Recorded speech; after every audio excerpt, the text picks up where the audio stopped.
Radio Tehran, শুরু হচ্ছে বিশ্ব সংবাদ।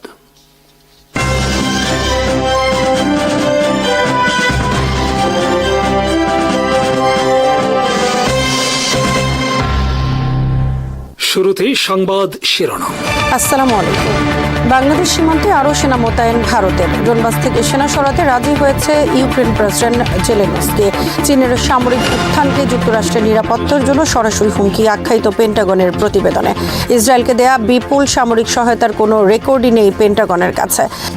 বাংলাদেশ ভারত চলমান উত্তেজনার মধ্যে ত্রিপুরা সীমান্তে সেনা মোতায়েন করল ভারত। 1971 সালে বাংলাদেশ ঘিরে পাকিস্তানের বিরুদ্ধে যুদ্ধে অংশ নেওয়া একটি ঐতিহাসিক ব্যাটালিয়ন ত্রিপুরা সীমান্তে মোতায়েন করা হয়েছে। ব্যাটালিয়ন ত্রিপুরায় 1971 সালে মুক্তিবাহিনীকে প্রশিক্ষণ দিয়েছিল। একটি ব্যাটালিয়নে 300 থেকে 1000 সেনা থাকে। ত্রিপুরার মুখ্যমন্ত্রী মানিক সাহা চলতি সপ্তাহে তথ্য প্রকাশ করেছেন। বাংলাদেশ সীমান্তে সেনা মোতায়েন বিষয়ে মানিক সাহা একটি অনুষ্ঠানে বাংলাদেশের বিরুদ্ধে উস্কানিমূলক এবং খুবই আপত্তিকর বক্তব্য দিয়েছেন গণমাধ্যমের সামনে। তিনি বলেছেন, বর্তমান ইউনূস সরকার দেশটির কারাগার থেকে চোর ও মৌলবাদীদের ছেড়ে দিয়েছে, যা ভারতের নিরাপত্তার জন্য হুমকি। হাসিনা উৎখাত এবং ইউনূসকে ক্ষমতায় বসানো এসবই ছিল পূর্ব পরিকল্পিত। মানিক সাহা বলেন, শেখ হাসিনার দল ছাড়া বাংলাদেশের অন্য কোনো দলই ভারতের প্রতি বন্ধু ভাবাপন্ন নয়। তাই শেখ হাসিনা ক্ষমতায় না থাকায় বাংলাদেশ বিষয়ে খুবই সতর্ক থাকতে হবে ভারতকে।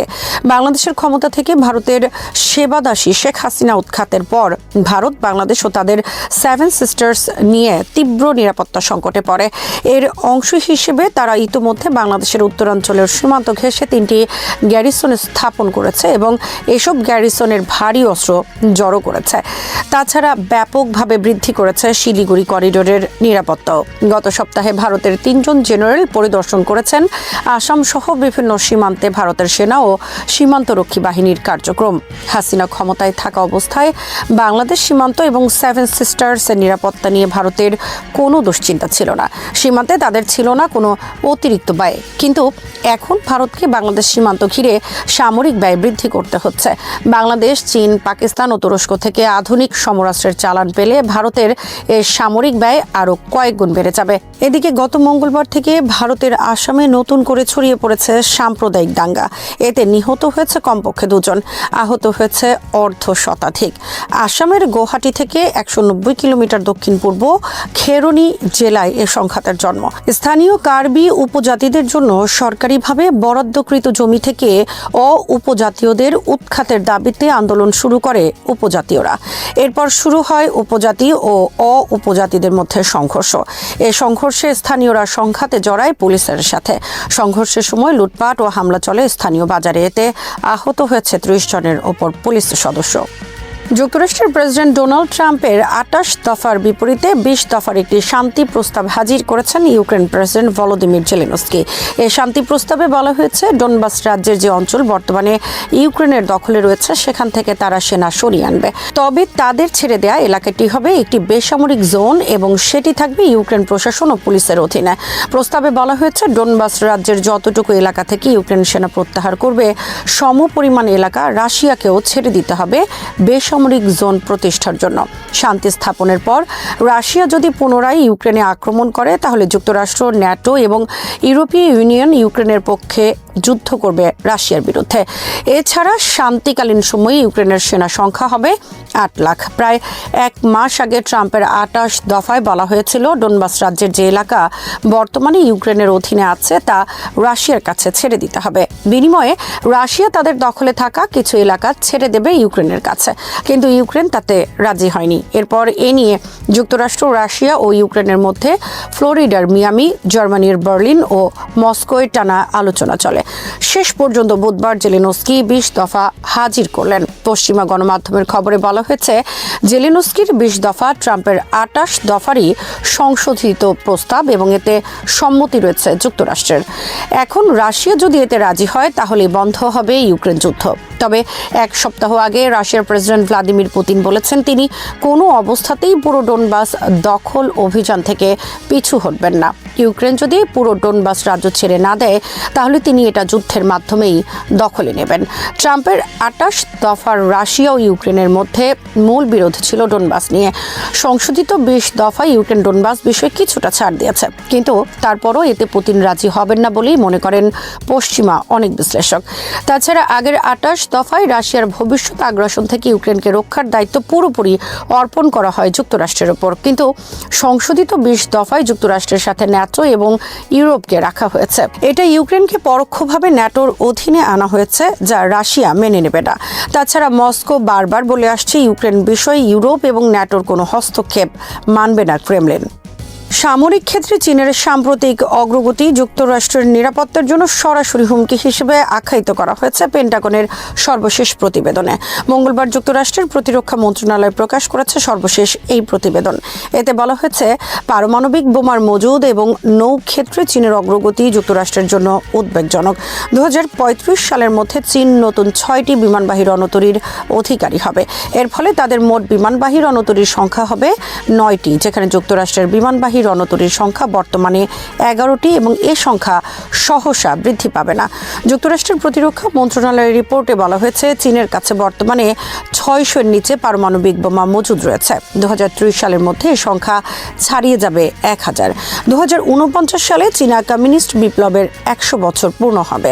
চীনের লক্ষ্য এই সময়ের মধ্যে চীনা নেভি সহ সশস্ত্র বাহিনীকে একটি বিশ্বমানের আর্মিতে রূপান্তর করা, যা বিশ্বব্যাপী যুক্তরাষ্ট্রের সামগ্রিক আধিপত্যকে খর্ব করবে। তাছাড়া গত 1 দশক ধরে চীন সামরিক ও প্রযুক্তিগত বিভিন্ন ক্ষেত্রে রাশিয়ার সাথে গভীর সম্পর্ক স্থাপন করেছে।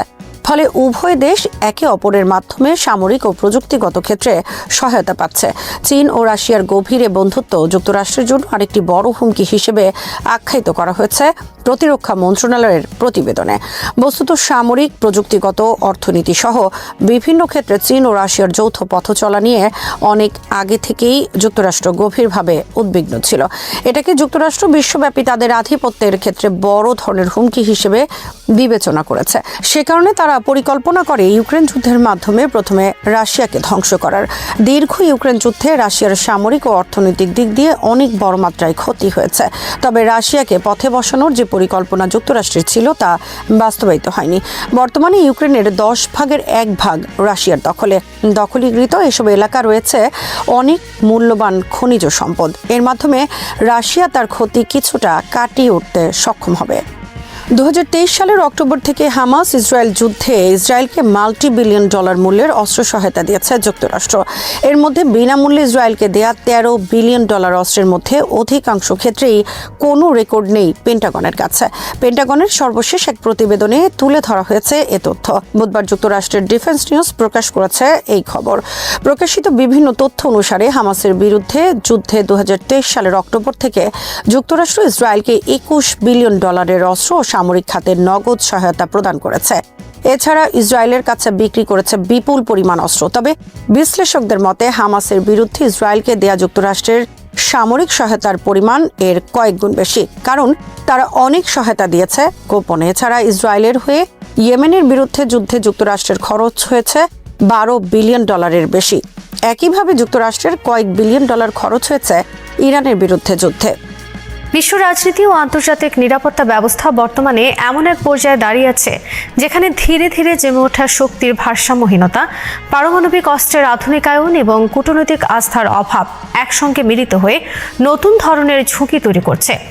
আর এই প্রেক্ষাপটে যুক্তরাষ্ট্রের প্রতিরক্ষা দফতর পেন্টাগনের খসড়া প্রতিবেদনে চীনের ICBM মোতায়েন সংক্রান্ত যে তথ্য উঠে এসেছে তা সহজ ভাষায় ব্যাখ্যা করলে বোঝা যায় যে বিষয়টি কেবল একটি দেশের সামরিক সক্ষমতা বৃদ্ধির খবর নয়, বরং পুরো বিশ্ব ব্যবস্থার ভবিষ্যৎ দিক নির্দেশনার সঙ্গে গভীরভাবে জড়িত।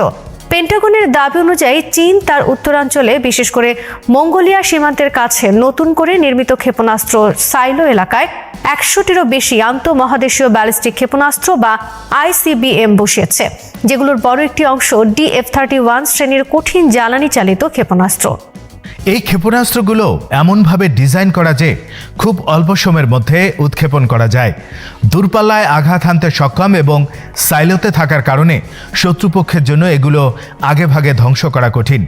সহজভাবে বললে চীন এমন একটি ব্যবস্থা তৈরি করছে যাতে কেউ যদি প্রথমে আঘাত হানে তবুও চীনের হাতে প্রতিশোধ নেয়ার মতো পর্যাপ্ত শক্তি থাকে। আগে চীন দীর্ঘদিন ধরে বলে আসছিল যে তারা ন্যূনতম প্রতিরোধ নীতিতে বিশ্বাস করে, অর্থাৎ যতটুকু দরকার ততটুকু পারমাণবিক অস্ত্রই তাদের জন্য যথেষ্ট। কিন্তু বাস্তবে এখন দেখা যাচ্ছে যে এই নীতির ব্যাখ্যা ধীরে ধীরে বদলে যাচ্ছে, কারণ এত বড় সাইলো নেটওয়ার্ক তৈরি করা এবং শত শত ICBM মোতায়েন করা মানে কেবল প্রতিরোধ নয়, বরং একটি পূর্ণাঙ্গ ও দীর্ঘমেয়াদী কৌশলগত শক্তি হিসেবে নিজেদের প্রতিষ্ঠিত করা। পেন্টাগনের হিসেব অনুযায়ী 2024 সালে চীনের হাতে পারমাণবিক ওয়ারহেডের সংখ্যা ছিল 600-র কিছু বেশি, যা যুক্তরাষ্ট্র ও রাশিয়ার তুলনায় এখনও কম হলেও বৃদ্ধির গতি খুব দ্রুত এবং এই ধারা অব্যাহত থাকলে 2030 সালের মধ্যে এই সংখ্যা 1000 ছাড়িয়ে যেতে পারে। সাধারণ পাঠকের জন্য বিষয়টি বোঝার উপায় হলো, যখন কোনো দেশের হাতে পারমাণবিক অস্ত্রের সংখ্যা বাড়ে তখন সেই দেশের উপর সামরিক চাপ প্রয়োগ করা আরও কঠিন হয়ে যায়, কারণ প্রতিপক্ষ জানে যে কোনো বড় সংঘর্ষ ভয়াবহ পরিণতি ডেকে আনতে পারে। চীন বলছে তারা আত্মরক্ষামূলক নীতি অনুসরণ করছে, নো ফার্স্ট ইউজ নীতিতে বিশ্বাসী এবং কোনো অবস্থাতেই আগে পারমাণবিক অস্ত্র ব্যবহার করবে না। কিন্তু অন্য দেশগুলোর চোখে এই দ্রুত সম্প্রসারণ সন্দেহের জন্ম দিচ্ছে, বিশেষ করে যখন একই সঙ্গে চীন অস্ত্র নিয়ন্ত্রণ আলোচনায় আগ্রহ দেখাচ্ছে না। যুক্তরাষ্ট্র ও তার মিত্ররা মনে করছে চীন যদি সত্যি কেবল আত্মরক্ষার জন্য অস্ত্র বাড়াতো তাহলে স্বচ্ছতা ও আলোচনায় অংশ নেওয়ার ক্ষেত্রে এতটা অনীহা দেখাতো না। অন্যদিকে চীনের যুক্তি হলো, যুক্তরাষ্ট্র ও রাশিয়ার হাতে যেখানে হাজার হাজার পারমাণবিক অস্ত্র রয়েছে সেখানে চীনের তুলনামূলকভাবে কম সংখ্যক অস্ত্র নিয়ে তাদের একই টেবিলে বসতে বলা অন্যায্য। এই মতবিরোধের কারণে কার্যকর কোনো অস্ত্র নিয়ন্ত্রণ কাঠামো গড়ে উঠছে না। এই পরিস্থিতি আরও জটিল হয়ে উঠছে নিউ স্টার্ট চুক্তির মেয়াদ শেষ হওয়ার কারণে। এই চুক্তি ছিল যুক্তরাষ্ট্র ও রাশিয়ার মধ্যে শেষ কার্যকর পারমাণবিক অস্ত্র নিয়ন্ত্রণ চুক্তি, যা উভয় দেশকে নির্দিষ্ট সংখ্যার বেশি কৌশলগত পারমাণবিক অস্ত্র মোতায়েন করতে দিত না। এর মেয়াদ শেষ হয়ে গেলে বড় শক্তিগুলোর উপর আর কোনো বাধ্যতামূলক সীমা থাকবে না, ফলে অস্ত্র প্রতিযোগিতা নতুন করে জোরালো হতে পারে। বিশেষজ্ঞরা আশঙ্কা করছেন যুক্তরাষ্ট্র, রাশিয়া ও চীনের মধ্যে একটি ত্রিমুখী পারমাণবিক প্রতিযোগিতা শুরু হতে পারে, যেখানে প্রত্যেকে নিজেদের নিরাপত্তা বাড়ানোর নামে আরও বেশি সমরাস্ত্র তৈরি করবে, কিন্তু বাস্তবে এতে সবারই নিরাপত্তাই কমে যাবে। এই বড় কৌশলগত ছবির ভেতরে তাইওয়ান প্রশ্নটি অত্যন্ত গুরুত্বপূর্ণ। পেন্টাগনের প্রতিবেদনে বলা হয়েছে চীন মনে করছে 2027 সালের মধ্যে তারা তাইওয়ান নিয়ে সম্ভাব্য যুদ্ধে জয়ী হওয়ার মতো সামরিক সক্ষমতা অর্জন করতে পারবে। চীন তাইওয়ানকে তার নিজের ভূখণ্ডের অংশ মনে করে এবং কখনোই শক্তি প্রয়োগের সম্ভাবনা পুরোপুরি বাদ যায়নি। সহজ ভাষায় বললে চীন এমন একটি পরিস্থিতি তৈরি করতে চায় যেখানে তাইওয়ান নিয়ে কোনো সংঘর্ষ হলে যুক্তরাষ্ট্র সরাসরি হস্তক্ষেপ করার আগে বহুবার ভাববে, কারণ ঝুঁকি হবে অত্যন্ত বড়। এই কারণেই পারমাণবিক অস্ত্রের পাশাপাশি চীন দূরপাল্লার ক্ষেপণাস্ত্র, নৌবাহিনী, বিমান বাহিনী ও সাইবার সক্ষমতা একসঙ্গে বাড়াচ্ছে। প্রতিবেদনে বলা হয়েছে চীন এমন সামরিক বিকল্প বিবেচনা করছে যার মাধ্যমে তারা 1500 থেকে 2000 নটিক্যাল মাইল দূরের লক্ষ্যবস্তুতে আঘাত হানতে পারবে, অর্থাৎ সম্ভাব্য সংঘর্ষ কেবল তাইওয়ানের আশেপাশে সীমাবদ্ধ থাকবে না, বরং পুরো এশিয়া প্রশান্ত মহাসাগরীয় অঞ্চলে ছড়িয়ে পড়তে পারে। এই সামরিক প্রস্তুতির পাশাপাশি চীনের ভেতরেও বড় পরিবর্তন চলছে। প্রেসিডেন্ট শি জিনপিং দুর্নীতির বিরুদ্ধে কঠোর অভিযান চালাচ্ছেন, যার বড় একটি অংশ পিপলস লিবারেশন আর্মি এবং রাষ্ট্রায়ত্ত প্রতিরক্ষা শিল্পকে লক্ষ্য করে। গত 1.5 বছরে অন্তত 26 জন শীর্ষ ও সাবেক প্রতিরক্ষা শিল্প কর্মকর্তা তদন্তের মুখে পড়েছেন বা পদচ্যুত হয়েছেন। এই অভিযানের ফলে স্বল্প মেয়াদে অস্ত্র কেনা ও সামরিক প্রকল্পে কিছুটা ধীর গতি এসেছে, এমনকি পারমাণবিক বাহিনীর প্রস্তুতিতেও সাময়িক প্রভাব পড়তে পারে। কিন্তু দীর্ঘমেয়াদে এর লক্ষ্য হল সেনাবাহিনীকে আরও শৃঙ্খলাবদ্ধ, দক্ষ এবং আধুনিকায়ন করা। যদিও দুর্নীতি বিরোধী অভিযানের কারণে চীনের বড় সামরিক কোম্পানিগুলোর আয় কমেছে, তবুও 3 দশকের ধারাবাহিক প্রতিরক্ষা বাজেট বৃদ্ধির ফলে গবেষণা ও উন্নয়নের কাজ থেমে যায়নি। একই সময় যুক্তরাষ্ট্রের অভ্যন্তরীণ রাজনীতিও এই বৈশ্বিক পরিস্থিতিকে প্রভাবিত করছে। সাবেক প্রেসিডেন্ট ডোনাল্ড ট্রাম্প প্রকাশ্যে বলেছেন যে তিনি যুক্তরাষ্ট্রকে আবার পারমাণবিক অস্ত্র পরীক্ষা শুরু করার পথে নিতে চান। যা বাস্তবায়িত হলে আন্তর্জাতিক অস্ত্র নিয়ন্ত্রণ ব্যবস্থার উপর বড় ধাক্কা আসতে পারে। যদিও এখনো এটি স্পষ্ট নয় যে কিভাবে বা আদৌ এটি বাস্তবায়িত হবে কিনা, তবু এই বক্তব্যই দেখায় যে যুক্তরাষ্ট্রের ভেতরেও পারমাণবিক নীতি নিয়ে মতভেদ রয়েছে। ট্রাম্প ও জো বাইডেন উভয়ই কোনো না কোনোভাবে চীন ও রাশিয়াকে নিয়ে নতুন ত্রিপাক্ষিক অস্ত্র নিয়ন্ত্রণ চুক্তির কথা বলেছেন, কিন্তু বাস্তবে চীনের অনীহা, রাশিয়ার সঙ্গে পশ্চিমা বিশ্বের উত্তেজনা এবং পারস্পরিক অবিশ্বাস এই ধরনের উদ্যোগকে এগোতে দিচ্ছে না। সবকিছু মিলিয়ে সহজভাবে বলা যায় চীনের আইসিবিএম মোতায়েন ও পারমাণবিক সম্প্রসারণ একটি বড় বৈশ্বিক প্রবণতার অংশ, যেখানে বিশ্ব ধীরে ধীরে একটি নতুন ঠান্ডা যুদ্ধের দিকে এগিয়ে যাচ্ছে।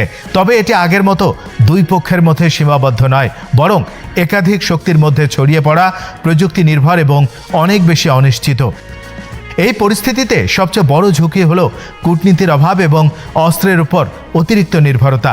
কারণ ইতিহাস দেখিয়েছে যে যত বেশি অস্ত্র তত বেশি ভুলের সুযোগ, আর একটি ভুল সিদ্ধান্ত বা দুর্ঘটনায় ভয়াবহ পরিণতি ডেকে আনতে পারে। তাই পেন্টাগনের এই প্রতিবেদনকে শুধু চীনের বিরুদ্ধে অভিযোগ হিসেবে না দেখে একটি সতর্ক বার্তা হিসেবে দেখা জরুরি, যা বিশ্বকে মনে করিয়ে দেয় যে কার্যকর সংলাপ, স্বচ্ছতা ও নতুন ধরনের আন্তর্জাতিক অস্ত্র নিয়ন্ত্রণ কাঠামো ছাড়া এই প্রতিযোগিতার পথ শেষ পর্যন্ত নিরাপত্তা নয়, বরং আরও বড় অনিশ্চয়তা ও ঝুঁকির দিকেই নিয়ে যেতে পারে।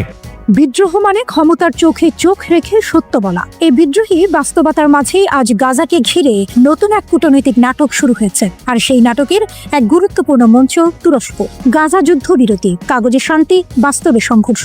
অক্টোবরের যুদ্ধবিরতির পর বলা হয়েছিল গাজায় গুলি থামবে, কিন্তু বাস্তব চিত্র বলছে ভিন্ন কথা। ফিলিস্তিনি কর্তৃপক্ষের অভিযোগ, এই যুদ্ধবিরতির পরও ইসরায়েল একাধিকবার হামলা চালিয়েছে। তাদের দাবি অনুযায়ী যুদ্ধবিরতি কার্যকর হওয়ার পর থেকে প্রায় ৩৯৫ জন নিহত এবং ১,০০০-এর বেশি মানুষ আহত হয়েছেন। এই পরিস্থিতিতে প্রশ্ন উঠছে, যুদ্ধবিরতি কি আদৌ টিকে আছে? তুরস্কের হঠাৎ বড় ভূমিকা। এই উত্তপ্ত অবস্থায় তুরস্ক হঠাৎ সামনে এসে দাঁড়িয়েছে, নীরবে নয় বরং প্রকাশ্য কূটনৈতিক উদ্যোগ নিয়ে। তুরস্কের গোয়েন্দা প্রধান ইব্রাহিম কালির ইস্তাম্বুলে হামাসের শীর্ষ নেতাদের সঙ্গে বৈঠক করেছেন। হামাস প্রতিনিধি দলের নেতৃত্বে ছিলেন রাজনৈতিক ব্যুরোর জ্যেষ্ঠ সদস্য খলিল আল হায়া। অর্থাৎ এটি কোনো নিচু স্তরের যোগাযোগ নয়, এটি সরাসরি কেন্দ্রীয় নেতৃত্বের সঙ্গে আলোচনা। এই বৈঠকের উদ্দেশ্য কি?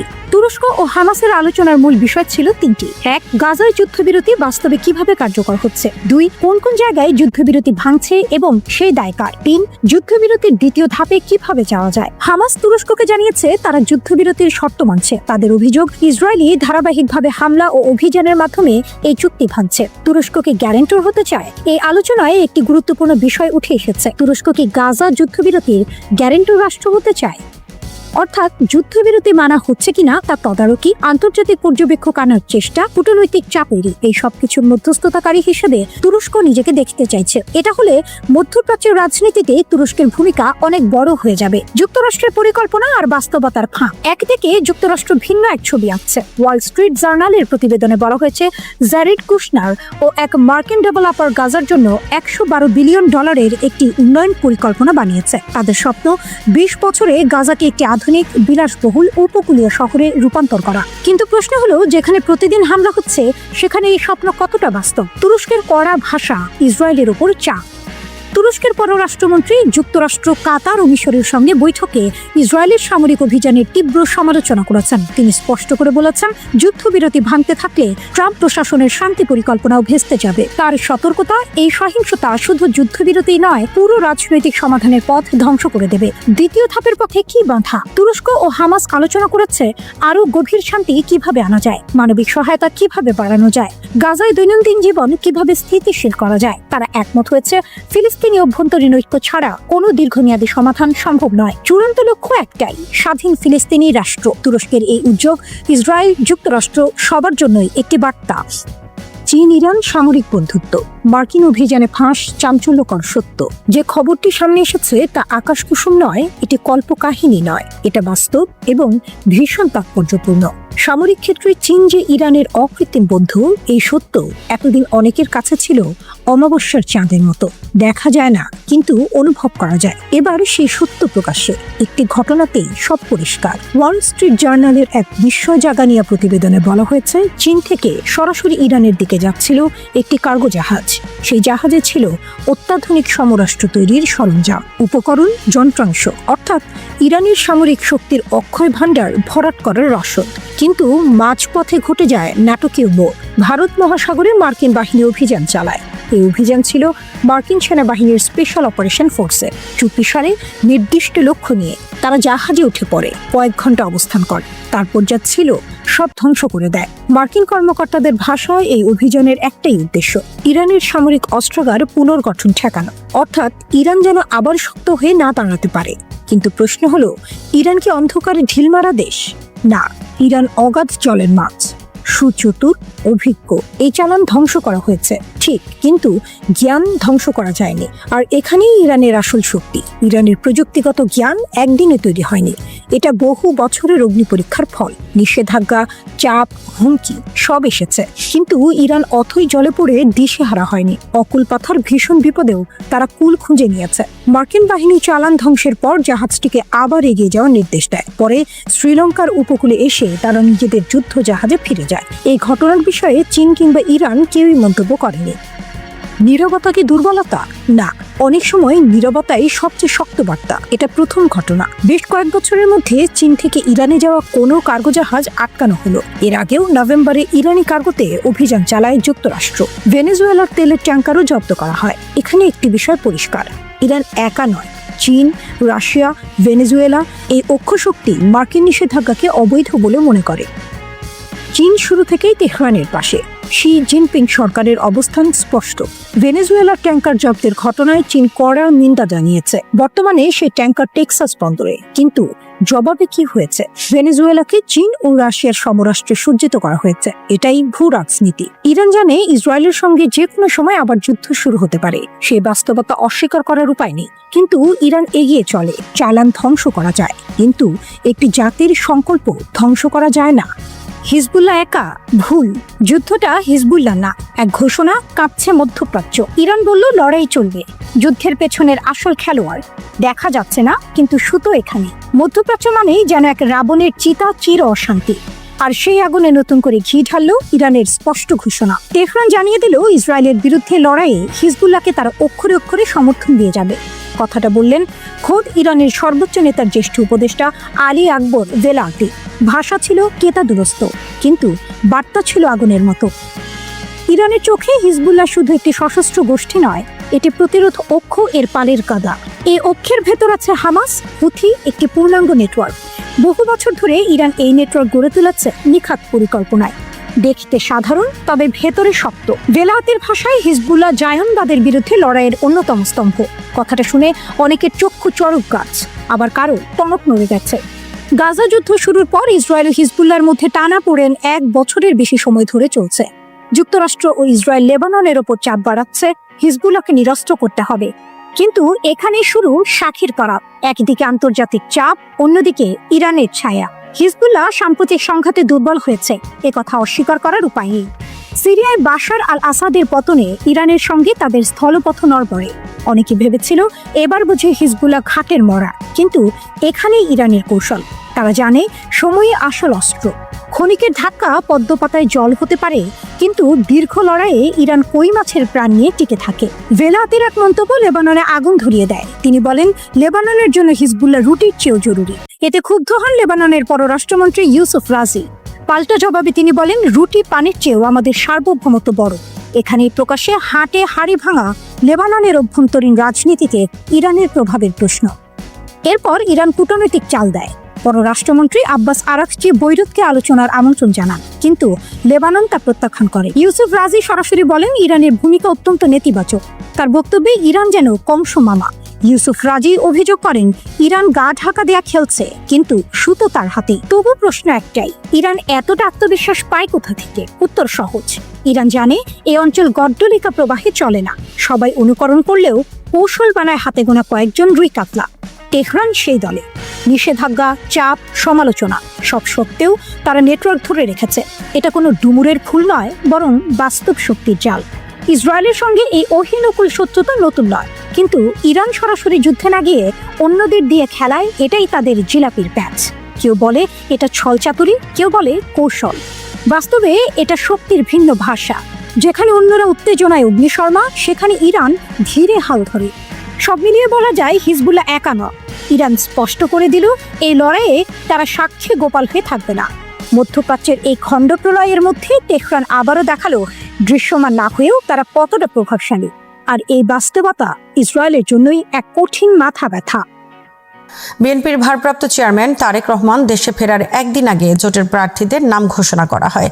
ঢাকায় যখন তারেক রহমানের দেশে ফেরা নিয়ে লাখো নেতাকর্মীর সমাবেশের প্রস্তুতি চলছে, তখন বিভিন্ন অঞ্চলে চলছে ক্ষোভ বিক্ষোভ। বিদ্রোহী প্রার্থীরা মনোনয়নপত্র সংগ্রহ করে নির্বাচনে অংশ নেওয়ার ঘোষণা দিয়েছেন। ধারণা করা হচ্ছে এই সংখ্যা প্রায় 100-এর কাছাকাছি হতে পারে। তারেক রহমানের দেশে ফেরার রাজনীতিতে প্রথম চ্যালেঞ্জ হবে বিদ্রোহী প্রার্থীদের সামলানো। আবার জোটের যেসব প্রার্থী ঘোষণা করা হয়েছে তাদের পক্ষে দলের নেতাকর্মীরা মাঠে তৎপর থাকবেন কিনা তা নিয়ে দেখা দিয়েছে সন্দেহ। বিএনপির কেন্দ্রীয় নেতারা জোট সঙ্গীদের প্রতিশ্রুতি দিয়েছিলেন বিগত দিনে আন্দোলন সংগ্রামে অংশ নেয়া সমমনা দল ও জোটের নেতাদের আসন ছেড়ে দেয়া হবে। এই প্রতিশ্রুতি পুরোপুরি রাখা সম্ভব হয়নি। ফলে কয়েকজন জোট সঙ্গী আগেই জোট ছেড়ে চলে গেছেন। বাকিদের আসন ছেড়ে বিপাকে পড়েছে বিএনপি, যা নির্বাচনের ফলাফলের উপর বড় ধরনের প্রভাব ফেলতে পারে। জোট সঙ্গীদের আসন ছাড়তে নারাজ দলটির মাঠ পর্যায়ের নেতাকর্মীরা। বেশ কিছু আসনে বিএনপির বিক্ষুব্ধ নেতারা স্বতন্ত্র প্রার্থী হওয়ার ঘোষণা দিয়েছেন। এতে মিত্র দলের নেতারা অসন্তোষ প্রকাশ করলেও বিএনপির শীর্ষ নেতারা বলেছেন সব ঠিক হয়ে যাবে। দলের ঘোষিত প্রার্থীকে সমর্থন না দিয়ে বিভিন্ন স্থানে একাধিক প্রার্থী মনোনয়নপত্র নিয়েছেন। প্রত্যেকে ভাবছেন তারা বিজয়ী হবেন। ফলে শেষ পর্যন্ত দলের প্রার্থীদের মধ্যে কতটা সমঝোতায় আনা যাবে তা নিয়ে দেখা দিয়েছে সংশয়। আওয়ামী লীগ সরকারের বিরুদ্ধে আন্দোলনে বিএনপির মিত্র হিসাবে গণতন্ত্র মঞ্চ, 12 দলীয় জোট, 11 দলীয় জাতীয়তাবাদী সমমনা জোট, এলডিপি, বিজেপি, গণ অধিকার পরিষদ, এনডিএম, 4 দলীয় বাম জোট, লেবার পার্টি সহ প্রায় 57টি দল ও জোট ছিল। গত অক্টোবরে দলগুলো মোট 222টি আসন দাবি করে। এর মধ্যে সাবেক বিএনপি নেতা অলি আহমেদের নেতৃত্বাধীন লিবারেল ডেমোক্রেটিক পার্টি বা এলডিপি চায় 40টি আসন। 12 দলীয় জোট 21টি, গণফোরাম 15টি, জাতীয়তাবাদী সমমনা জোট 9টি, বিজেপি বা বাংলাদেশ জাতীয় পার্টি 5টি, বাংলাদেশ লেবার পার্টি 6 এবং ন্যাশনাল ডেমোক্রেটিক মুভমেন্ট বা এনডিএম 10টি আসন চায়। তবে এখন পর্যন্ত বিএনপি আনুষ্ঠানিকভাবে জমিয়তে উলামায়ে ইসলামের সঙ্গে 4টি আসনে সমঝোতার ঘোষণা দিয়েছে। অপরদিকে গণ অধিকার পরিষদ পেয়েছে 2টি আসন। এদিক দিয়ে সবচেয়ে লাভবান হয়েছে জমিয়ত ও গণ অধিকার পরিষদ। প্রার্থী ঘোষণার পর এসব আসনে বিএনপির প্রার্থীরা ক্ষুব্ধ প্রতিক্রিয়া দেখেছেন। কোথাও কোথাও হয়েছে বিক্ষোভ। স্থানীয় বিএনপি নেতারা অভিযোগ করেছেন জোটের এই প্রার্থীদের কারণে এসব আসন হাতছাড়া হয়ে যাবে। বেশিরভাগ আসনে বিজয়ী হবে জামাতের প্রার্থীরা। এছাড়া স্থানীয় বিএনপি নেতারা মনে করেন ভুই ফোর এসব নেতাদের সাথে আগে কখনো রাজনীতির অভিজ্ঞতা তাদের নেই। ফলে এসব আসনে ঢাকা কেন্দ্রিক ছোট দলের এই প্রার্থীদের জন্য মাঠে নামতে প্রস্তুত নয় বিএনপির স্থানীয় নেতাকর্মীরা। ফলে বিএনপির নেতাকর্মীদের বড় একটি অংশ নিষ্ক্রিয় হয়ে পড়বেন অথবা জামাত প্রার্থীদের পক্ষে কাজ করতে পারেন। তারেক রহমান দেশে ফেরার আগের দিন মহাসচিব মির্জা ফখরুল ইসলাম আলমগীর জোট সঙ্গীদের আসন ছাড়ের ঘোষণা দেন। এতে ঘোষণা করা হয় নীলফামারী 1 আসনে জমিয়তের মাওলানা মঞ্জুরুল ইসলাম আফেন্দি, নারায়ণগঞ্জ 4 আসনে মুফতি মনির হুসাইন কাসেমি, সিলেট 5 আসনে মাওলানা মোহাম্মদ ওবায়দুল্লাহ ফারুক এবং ব্রাহ্মণবাড়িয়া 2 আসনে মাওলানা জুনায়েদ আল হাবিব নির্বাচন করবেন। এসব আসনে বিএনপি তাদের কোনো প্রার্থী ঘোষণা না করার সিদ্ধান্ত জানিয়েছে। তবে দলের এই সিদ্ধান্ত অমান্য করে এরই মধ্যে ব্রাহ্মণবাড়িয়া 2 আসন থেকে বিএনপি সাবেক সংসদ সদস্য ও দলটির আন্তর্জাতিক বিষয়ক সহ সম্পাদক রুমিন ফারহানা স্বতন্ত্র হিসেবে নির্বাচন করার ঘোষণা দিয়েছেন। মাওলানা জুনায়েদ আল হাবিব জমিয়তে উলামায়ে ইসলাম বাংলাদেশের কেন্দ্রীয় সহ সভাপতি। এই আসনে বিএনপির প্রার্থীরা 6 বার নির্বাচনে অংশ নিয়ে প্রতিবারই বিজয়ী হয়েছেন। জুনায়েদ আল হাবিব দলীয় প্রতীক খেজুর গাছ নিয়ে নির্বাচন করবেন। রুমিন ফারহানা তার পক্ষে নেতাকর্মীরা মনোনয়নপত্র সংগ্রহ করবেন। রুমিন ফারহানা ছাড়াও বিএনপির আরও 2 মনোনয়ন প্রত্যাশী এই আসন থেকে নির্বাচনের ঘোষণা দিয়েছেন। রুমিন ফারহানা সহ দলের 3 নেতা স্বতন্ত্র হিসেবে নির্বাচন করলে আসনটি বিএনপির হাতছাড়া হতে পারে বলে শঙ্কা প্রকাশ করেছেন বিএনপির নেতাকর্মীরা। জামাতের নেতৃত্বে 8 দলীয় জোট এই আসনে জয়ী হতে কৌশলী অবস্থান নিতে পারে। নারায়ণগঞ্জ 4 ফতুল্লা আসনটি জমিয়তে উলামায়ে ইসলামের নারায়ণগঞ্জ জেলার সভাপতি মুফতি মনির হোসেন কাশেমীকে ছেড়ে দিয়েছে বিএনপি। তবে এই আসনে বিএনপির মনোনয়ন প্রত্যাশী শিল্পপতি মোহাম্মদ শাহ আলম স্বতন্ত্র নির্বাচন করবেন বলে জানিয়েছেন। নারায়ণগঞ্জ 4-এর সাবেক এমপি ও জেলা বিএনপির সাবেক সভাপতি মোহাম্মদ গিয়াসউদ্দিন পরিস্থিতি পর্যবেক্ষণ করে সিদ্ধান্ত নেবেন বলে জানিয়েছেন। এ ব্যাপারে কোনো প্রতিক্রিয়া জানা যায়নি 1996-এর 15 ফেব্রুয়ারি নির্বাচনে জয়ী বিএনপির মোহাম্মদ আলীর। বিএনপি নেতৃত্বাধীন জোটের মধ্যে এই দ্বন্দ্বকে কাজে লাগিয়ে 8 দলীয় জোট এখানে জনপ্রিয় প্রার্থী দিতে পারে। জমিয়তের সাথে আসন সমঝোতা নিয়ে জটিলতা দেখা দিয়েছে উত্তরের জেলা নীলফামারীতে। এখানে জামাতে ইসলামী রয়েছে শক্তিশালী অবস্থান। নীলফামারী 1 আসনে জমিয়তের মহাসচিব মাওলানা মঞ্জুরুল ইসলাম আফেন্দি নির্বাচন করবেন। এই আসনে বিএনপি চেয়ারপারসন খালেদা জিয়ার ভাগ্নে প্রকৌশলী শাহরিন ইসলাম তুহিন চৌধুরী মনোনয়ন চেয়েছিলেন। দলের নেতাকর্মীরা ও সমর্থকরা মনে করেছিলেন তিনি মনোনয়ন পাবেন, কিন্তু সেটা না হয় আশাহত নেতাকর্মীরা নির্বাচনী কাজে তেমন সম্পৃক্ত হবে না বলে মনে করেন অনেক বিশ্লেষক। এছাড়া এখানে জামাতের শক্ত প্রার্থী আছে। নীরবে বিএনপির ভোট জামাতের দিকে যেতে পারে। 2 আসনে ছাড় দেওয়ার পরও আসন সমঝোতা নিয়ে বিএনপির সঙ্গে গণ অধিকার পরিষদের সম্পর্কের টানাপোড়েন কাটেনি। গণ অধিকার পরিষদ গত অক্টোবরে বিএনপির কাছে 35টি আসনের তালিকা জমা দেয়। বিএনপির শীর্ষ নেতাদের সঙ্গে অনুষ্ঠিত বৈঠকে মোট 10টি আসনের দাবি তোলে গণ অধিকার পরিষদ। এর মধ্যে নিম্নকক্ষে 7 জন, উচ্চকক্ষে 2 জন এবং 1টি সংরক্ষিত আসন। বিএনপির পক্ষ থেকে নিম্নকক্ষে গণ অধিকার পরিষদের সভাপতি নুরুল হক নূরের জন্য পটুয়াখালী 3, সাধারণ সম্পাদক রাশেদের জন্য ঝিনাইদহ 2 আসন ছেড়ে দেওয়ার বিষয়ে নিশ্চিত করা হয় এবং উচ্চকক্ষ ও সংরক্ষিত আসনের দাবি মানার কথা জানানো হয়। কিন্তু এতে নারাজ গণ অধিকার পরিষদের নেতারা। তারা নিম্নকক্ষে 4টি আসনের কম মানবেন না বলে স্পষ্ট করে জানানো হয়। পটুয়াখালী 3 আসনে নুরুল হক নূরের জন্য আসন ছাড় দেওয়া হলে স্বতন্ত্র প্রার্থী হিসেবে নির্বাচন করার ঘোষণা দিয়েছেন বিএনপির নির্বাহী কমিটির সদস্য হাসান মামুন। জোট প্রার্থী নিয়ে জটিলতার মধ্যে দেশের বিভিন্ন প্রান্তে বিএনপির বিদ্রোহ প্রার্থীর সংখ্যাও বেড়েই চলছে। পছন্দের প্রার্থীকে প্রার্থী না করায় ক্ষোভ, বিক্ষোভ, এমনকি রাজপথ, রেলপথ অবরোধের ঘোষণা দিয়েছে বিএনপি নেতারা। দলের কোন্দল দেশের নানা প্রান্তে ছড়িয়ে পড়ছে, যার প্রভাব পড়তে পারে সামগ্রিক নির্বাচনী ফলাফলের উপর। অনেক নেতা মনে করছেন দল মনোনীত প্রার্থীকে পরাজিত করে তিনি বিজয়ী হবেন। ফলে দলের মধ্যে বিরোধ কমাতে কেন্দ্রীয় নেতারা অনেক চেষ্টা করেও হিমশিম খাচ্ছেন। ত্রয়োদশ জাতীয় সংসদ নির্বাচনে বিএনপি গত মাসে প্রাথমিকভাবে দলীয় প্রার্থীর নাম ঘোষণা করে। যাদের নাম ঘোষণা করা হয়েছিল তারা মনোনয়ন ফর্মও তুলতে শুরু করেছেন। তাদের পাশাপাশি দলীয় মনোনয়ন না পাওয়া অনেক নেতাও ফর্ম তুলেছেন। এতে তৃণমূলের নেতাকর্মীদের মধ্যে বিভক্তি আরও প্রকট হচ্ছে। অনেক স্থানে সংঘাতের আশঙ্কা করা হচ্ছে। বিশ্লেষকরা বলছেন তারেক রহমান লন্ডনে অবস্থানকালে দলের প্রকৃত চিত্র তার সামনে সঠিকভাবে তুলে ধরা হয়নি। দেশে থাকা লন্ডন কেন্দ্রিক বলয় যাকে সামনে এনেছে তিনি তাকে প্রকৃত নেতা ভাবছেন, কিন্তু নির্বাচনের সময় এসে দেখা যাচ্ছে আরও অনেক নেতা দলের মধ্যে সক্রিয় রয়েছেন। তাদের সমর্থক বা জনসমর্থন কম নয়। এমন পরিস্থিতিতে তারেক রহমানের সামনে বড় চ্যালেঞ্জ হবে দলের এই কুন্দল সামলানো। ঢাকার কয়েকটি আসনে দলের প্রার্থীদের বদলে জোটের প্রার্থীদের মনোনয়ন দেওয়া হয়েছে। এই নিয়ে দলের ত্যাগী নেতারা ক্ষুব্ধ। অনেকের নাম ঘোষণা করা হয়েছিল, কিন্তু এখন তাদের বাদ দিয়ে জোটের প্রার্থী করা হয়েছে। ঢাকায় হয়তো বহিষ্কারের ভয়ে অনেকে চুপ থাকবেন, কিন্তু দল বিলুপ্ত করে যেসব নেতাকে প্রার্থী করা হয়েছে তাদের পক্ষে তৃণমূল নেতারা কাজ নাও করতে পারেন। তারা ভাবছেন দলে আসা হাইব্রিড নেতাদের বদলে যদি জামাতের প্রার্থী বিজয়ী হয় তাহলে তাদের রাজনৈতিক ভবিষ্যৎ থাকবে। ফলে অনেকে নীরবে জামাত প্রার্থীকে ভোট দিতে পারেন। ফলে বিদ্রোহী ও জোটের প্রার্থী নিয়ে এই চ্যালেঞ্জ মোকাবেলা এখন তারেক রহমানের দেশে ফেরার পর প্রথম পরীক্ষা। শ্রোতা বন্ধুরা, বিশ্ব সংবাদে এই ছিল আমাদের সর্বশেষ আয়োজন। সঙ্গে থাকার জন্য আপনাদের সবাইকে অসংখ্য ধন্যবাদ।